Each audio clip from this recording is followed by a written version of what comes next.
Good afternoon, Coulter and Justice.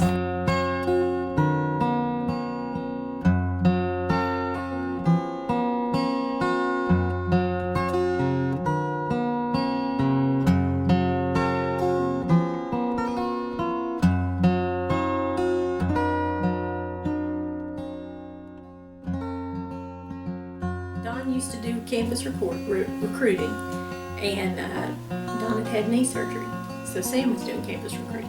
I'm pretty sure Sam's the very first person from the firm that I ever met, and he did my campus interview, and then I came in for an office visit. So that's the first time I ever met him.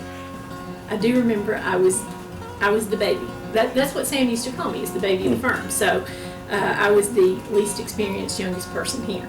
The first job I ever worked on, I worked with Sam. Worked on a bank job, and relatively easy, and he was pretty good to work for. I enjoyed working for Sam. I came down from Cookeville, and I interviewed. It was a late afternoon interview, 4 o'clock or so, and I met with Dawn, and for a few minutes, and I met with Sam, and I told Sam my salary requirements, and he said, "Well, I can tell you, we're not going to do that."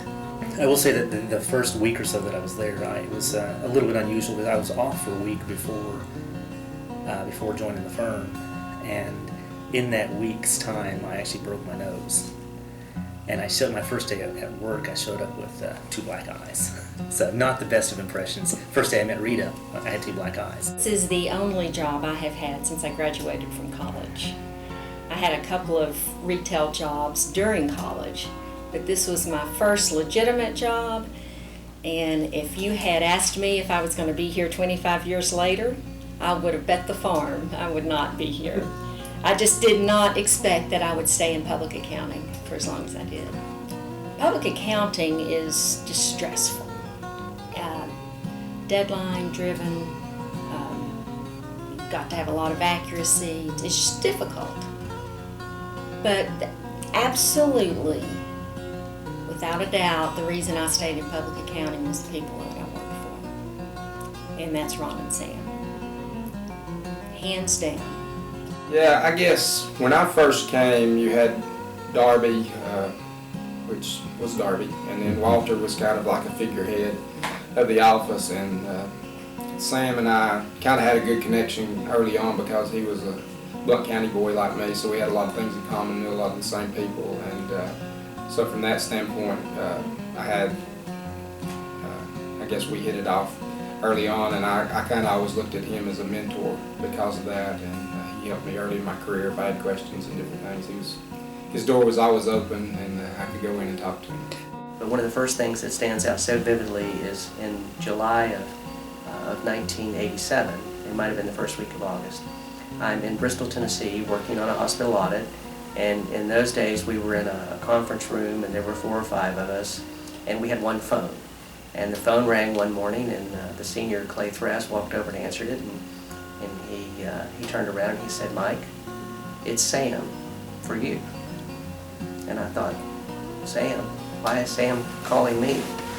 And so I got up and I walked across the room, and the phone was in this little office right next to our conference room, and so I said, hello, and it was Sam all right, and apparently the CPA exam results had been due any day, and maybe Sam knew the results, maybe he didn't, but he was personally calling me to ask me if I had passed the CPA exam that I had taken in May. And I didn't know whether I had passed the CPA exam, and I didn't realize that the partners called and asked new staff if they had passed the exam. And so I promised to find out as soon as I could and to let him know personally. So I was able to call Sam back probably within a day or two with good news. But I thought it was kind of frightening and scary, if you want to know the truth, to get that first call. But later I think I came to realize how competitive Sam was and how important it was for us to get the exam passed. Early on, I had to go out of town and do an inventory observation for Calsan for an acquisition that they were doing in Chattanooga.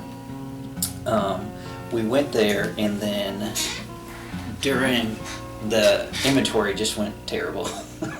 So I ended up, what should have been like maybe a 4-hour type of thing, ended up taking like all weekend type of thing, and I ended up staying down there and that type of thing. So, and early on the following week, Sam came up and talked to me and just said thank you, and that he appreciated all the work, and sorry that it took so much longer to do that. And I was early on very impressed. That left a very strong impression with me, because otherwise I would have never heard anything like that. And I thought, man, that sure is, personable to say that. And he didn't have to say that. It's just, part of the job of doing that.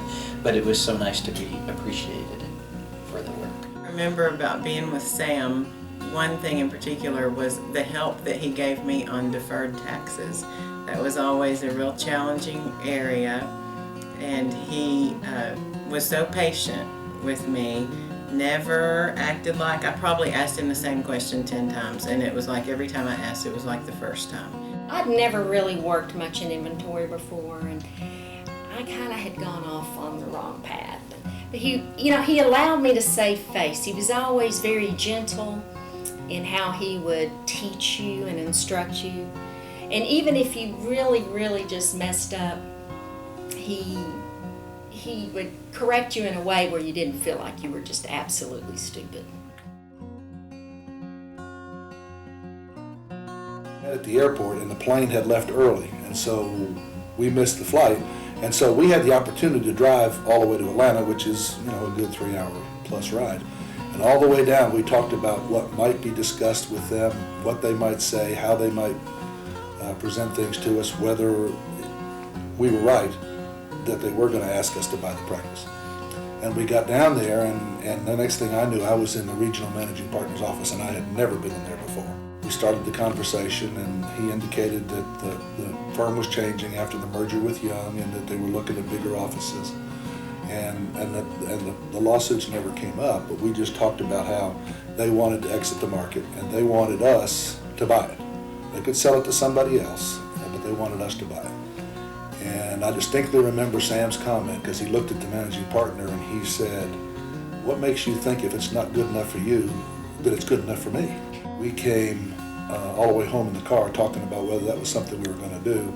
And then, in fact, the humorous part of that is all the way home I kept saying, "Sam, we've got a pony." And Sam kept saying, "Yeah, but look at what we got." And I said, he said, "I think I need to find another job, and you need to find another job." And I kept saying, "No, I think that we need to buy the firm." And the next morning I woke up early, because obviously this has been a stressful night, and I thought, maybe Sam's right. I said, maybe I just need to go find another job. And so I'll make an application and see if I can get a CEO or CFO position someplace. I was thinking big at that point in time. And before I'd even gotten in the shower, Sam called and said, "I want you to come by the house." And I said, "Okay." So I went by the house, and he had a cup of coffee for me, and I came in and I said, "Sam, I've really been thinking on what we talked about last night, and I really think you're right. I really think I need to go find another job." And Sam said, "Oh, no, I've been up all night running numbers. I think you were right. I think we need to buy the practice. And let me show you all these numbers I run and why it makes sense for us to do that." So we've always been kind of yin and yang. We've always been looking at things from a different perspective, I think, which is kind of what's helped us manage to develop this practice over the years. I was singing in a gospel quartet at the time, so I listened to a lot of that kind of music. And the song that came on as soon as I got in the car was "This Is Just a Little Bend in the River of Life." And so I thought, this will be okay. And I trusted Sam and Ron too, so I knew if their hand was in it, there was a good chance it was going to be successful.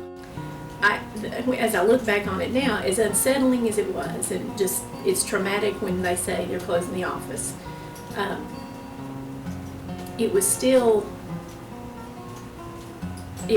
very comforting to know that Sam and Ron both provided the opportunity for one-on-one discussion to go through those kinds of fears and those kinds of concerns that literally everybody sitting in that room had, and that arose that quick, And so, and I think that characterizes a bit of both he and Ron, that concern for us. And I was not fearful at all about starting this new firm. I really was not. I mean, they were excited about it. I became excited about it. I think the others got excited. Once Sam had made the decision, then, this boat was going forward. And it was exciting because I was in on the beginnings of this in a lot of major areas. That was actually really cool. And I saw Sam and Ron more engaged than I've ever seen them engaged in the years that I've been working with them, which was almost 7. And it was incredible to see what they did. Everything from bolting together a shelf with a wrench to relocating the office from First Tennessee to Riverview. I can remember that move incredibly well because I remember feeling kind of guilty that they didn't have the staff doing more of the move when in fact Sam and Ron literally did everything that you can think of from top to bottom. They had done a good job, I think, of sizing the firm properly for the transition. And we were busy. We were busy I was busy from day one on different audits, so I was out in the field a lot. So I never had the thought to, is this a long-term proposition or not, or how's the firm going to shake out from all of this? Never really thought about that at all. Sam's done a good job of creating an environment that has been allowed for great career opportunities. He always talks about, growing the firm and then providing great career opportunities for his people. And I think I'm certainly an example of that, appreciative of, him allowing for that and making space for that to happen for the culture of growth of the firm and allowing, additional partners to be admitted. It's not a persona, it's just Sam. And the opportunities that he gave me, he gave everybody here. I'll just say he has been a mentor, and I thank him for that, and thank him for all the opportunities that he's helped me to have over the years to get me to where I'm at today, because he's helped make me who I am, and I hope that's a good thing. Sam has always, I think, displayed his ability to work with people and to manage people in such an easy way that I don't think I appreciated how hard it really was. And I appreciate what he's invested in not just me, but all of us. I've never heard anyone in the community that's had anything remotely negative to say about Sam. That's in all honesty. Even my family members who didn't really know Sam other than just in a first meeting would say, he is a nice guy. He seems so genuine.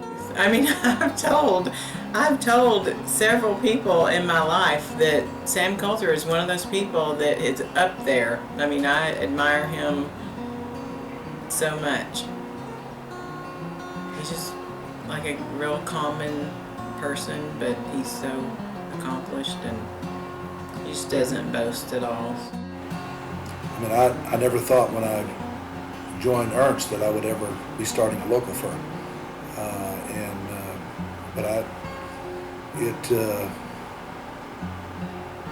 It's been a great ride, and being partners with Sam has been a lot of fun.